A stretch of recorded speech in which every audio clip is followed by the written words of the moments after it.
हाँ, मैं ईश्वरी साहू, प्रदेशाध्यक्ष छत्तीसगढ़ सहकारी समिति कर्मचारी महासंघ रायपुर, पंजीयन क्रमांक 6685।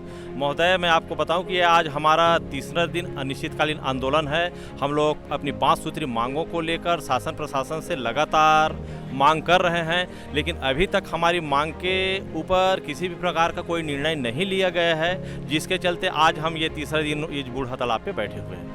हमारी 5 सूत्री मांगों पर चर्चा करनी चाहिए और पहला नंबर तो यही है कि धान खरीदी 2020-21 में जो किए हैं और देरी से परिवहन होने के कारण आज समिति को बहुत ज़्यादा नुकसानी है, बहुत ज़्यादा सुखद आया है। साथ ही साथ अतिरिक्त खर्च भी हुए हैं। तो शासन प्रशासन से हमारा वही अनुरोध है कि मार्कफेड के द्वारा ये जो राशि है इसको हमको समिति को वापस दिलवाया जाए, क्योंकि हमारा काम केवल धान खरीदी करना है, परिवहन करने की काम मार्कफेड विभाग की है। और हमारा जो सेवा नियम संशोधन है 2018 वाला जो सेवा नियम बना है, इसमें कुछ कंडिकाओं में संशोधन किया जाना है, इसको तत्काल संशोधन किया जाए।